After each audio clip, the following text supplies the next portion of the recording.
So you have a digital camera, or maybe you're looking to get one, but where do you even begin?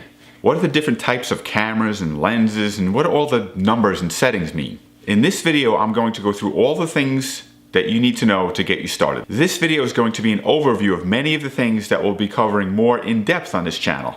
And at the end of the video, I'm going to give you some of my recommendations on how to get your photography kit started. So if you're ready, this is the place to start.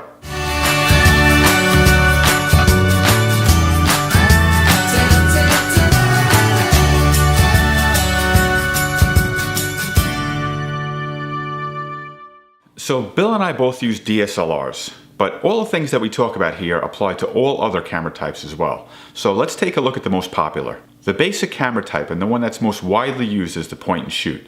Now, some point and shoots will give you more control over the functions, but really they're more designed for the casual user. Now, point and shoot cameras come with one lens attached to it, which means you're stuck with the lens that came with the camera. What you really want to be using is an interchangeable lens camera.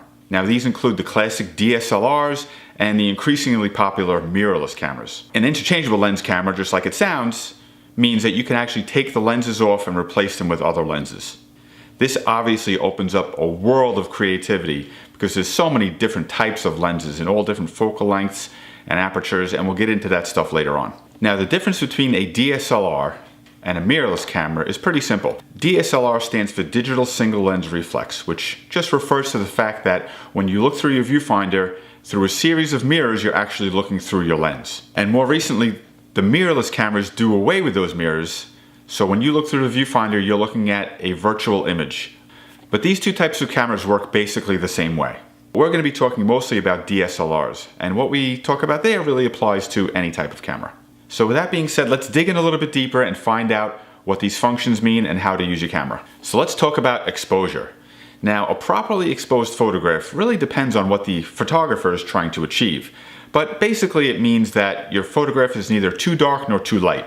Now, the main factors in determining exposure are shutter speed and aperture. And with these cameras, you have a lot of control over those settings. And those settings not only determine exposure, but the overall look of your photograph. Your camera has a shutter that blocks the sensor, and when you take a photograph, that shutter opens to allow a certain amount of light in. How long that shutter remains open for determines how much light hits the sensor. Now, in bright sunny conditions, the shutter only needs to remain open for a very brief period of time, maybe 1/1000th of a second or 1/500th of a second. Trying to get the same shot in darker conditions will require a slower shutter speed, maybe 1/60th of a second or 1/4 of a second. Now, these varying shutter speeds not only determine how much light hits your sensor, but it also determines the look of your photograph. A very fast shutter speed will freeze motion, and a longer shutter speed will blur motion. And we'll have another video where we go much more into depth on shutter speed and how you can use that to help your photography. The other main factor in determining your exposure is aperture. Now, aperture refers to the opening in your lens that allows light through to the sensor. Now, you can control the aperture to change your exposure and the look of your photograph. A wide aperture will allow more light through, but will also result in a shallow depth of field. This is great for something like a portrait where you want to get a nice sharp shot of a person where the background is blurred. A small aperture will allow less light in, but will result in a greater depth of field.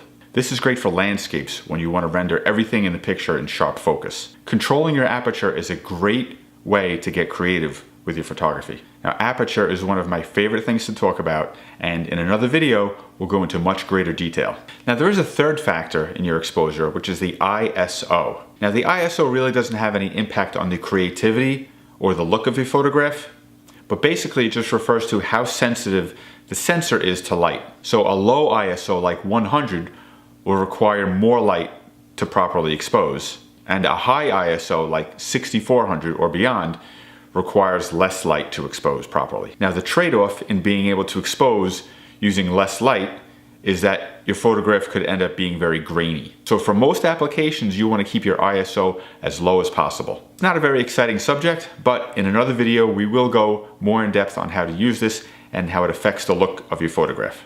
So now that you've figured out how to get the exposure that you want, let's talk about what lens you're going to use. There's 1,000 different kind of lenses out there. So what do you really need? Well, that all depends on what you're trying to do. I have about 12 different lenses, and each serves a special purpose for me. There's an ultra wide angle lens. There's a normal focal length lens. There's a telephoto zoom lens. There's a fisheye lens. I could talk all day about lenses, and we're going to set up videos here where we review and go through each of the lenses that we own, what we like about them, what we don't like about them, and why we use them. But the lens that you use has just as much of an impact on the photograph as your exposure, as your shutter speed, as your aperture.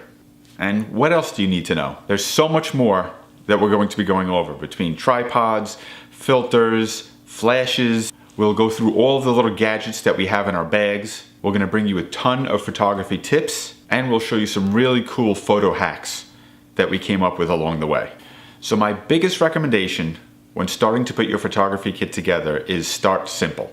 Don't start out by going out and buying the most expensive camera and a bunch of expensive lenses. Start with an entry-level model camera and the zoom lens that comes with it. And then you also want to add a fast prime lens, like a 50mm 1.8 lens. Then using that simple kit, start practicing and learning. I always recommend to be shooting every single day. Even if you pick up your camera for 5 minutes or 10 minutes in the evening and just walk around your house and take some pictures of things. Try different settings, try different subjects, try just messing around and getting a feel for how your camera works and how the different settings affect the photograph. And then as your photography grows and as you get more used to the functionality of your camera, you're going to start to see what you really need, what other lenses you need. If there's things that your camera isn't doing that you need it to do, you can start looking at other models and maybe upgrade to a better model. So start small and simple and build as your photography grows. I have so much more to tell you. I could go on and on like this all day. So that's just a little taste